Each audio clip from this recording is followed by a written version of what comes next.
9 months and counting since my last book review, and that was back in March. And as you can see by the title, it's time for the review of The City of Bones.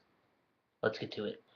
Alright, so The City of Bones is actually quite interesting because I read it when I was in middle school, and I haven't read it again until now because of, the trailer came out and, since they are making a movie based off it, I was like, I forgot a lot about the book because it's like, okay, come on, it's been like 5 years, and if you haven't read a book since then, you're kind of bound to forget.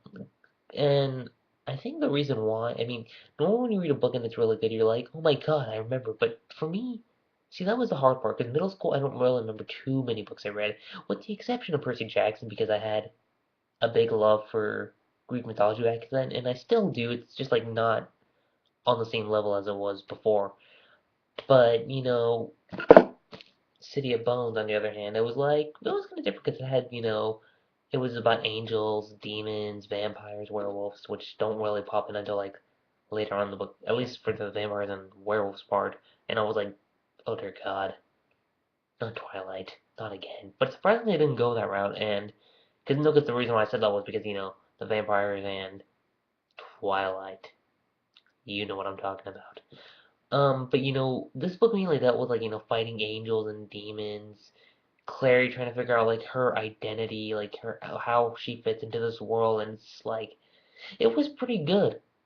That's the best way I can put it. Like like the way how her character is in this book, it's like it's a very different female-oriented book. I mean, not just female-oriented, but just like the past female protagonists you've seen, like okay, like you've seen characters like Bella Swan from Twilight, and then you see Katniss Everdeen from the Hunger Games, and they contrast very differently when it comes to Clary. I mean, Clary's no different, dude. Like each individual, you know, character from these books, like these own separate books, are just they're they're pretty interesting. I'm not gonna lie, and the story wise, I'm gonna have to say it's good. But now, all I had to say is let's get to the pros. Now, the pros I'm gonna have to say, like the way how these characters are set up, like the Clary is, like I mentioned before, she's an interesting character. Like you can't stop but wonder what she's gonna go through because it's like, oh my God, like, because she gets confused at first. So she's like, wait, hold on, what's going on? And then she, like, as the book keeps going, she like kind of starts realizing what this world is and what these people do. Like she's a mundane, or as I like to call it, a shadow hunter, since that's what the other co-essential name is. And also, well, actually, then again, the Shadowhunters are kind of like above, and Mundanes are kind of like this level. If that makes sense. But anyway, and then the story itself, pretty good story. I'm not gonna lie. But the thing about the story is that it leads only to one thing: the cons. Now, the con, like I mentioned before, is the story. There were some times in the books where it kind of felt a little bit slow, like kind of dragged on at places, and I'm just like, no, I remember because when I was reading the book, it was like, okay, it's pretty. What the heck? Can we kind of speed it up a bit? This is a little slow, and I mean, going through that, I mean, it didn't happen to me too much, but there were like moments in the book where I'm just like, ugh. I mean, the first part of the book, because this book's like split into three parts, like the Hunger Games is.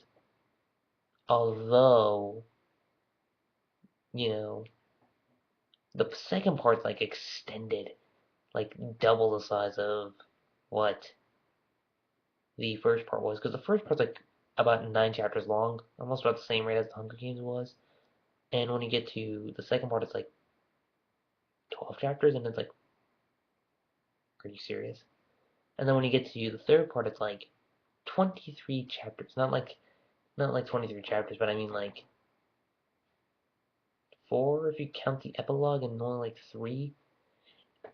And some of these chapters are like, pretty like crazy. Like I'm not gonna lie, like there was one chapter where it's like 30 pages, and the other chapter was like 40, one was 70, and I'm just like,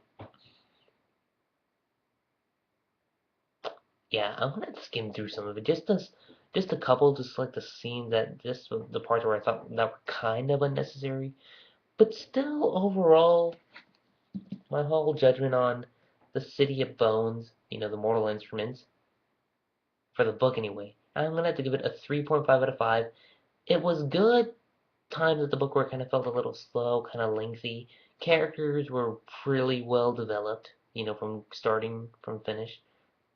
Clary, Jay, Simon, Mangus, even even like Valentine. I'm not gonna mention too much, like give out any spoilers, but just wow. The twist in this book was just like wow. And when you get to the ending, it's gonna be like whoa. Even though I already know what happens, like even though I know what the twist outcome is gonna be in the future books, but still, one heck of a book. That's all I'm gonna say about this. And ultimately, like I mentioned before, guys, I just can't wait to get. Actually, not get. I just can't wait to see the City of Bones movie on August 23rd. And yeah, guys, that's pretty much it. I'm Shirag, and I'll catch you guys later. Peace.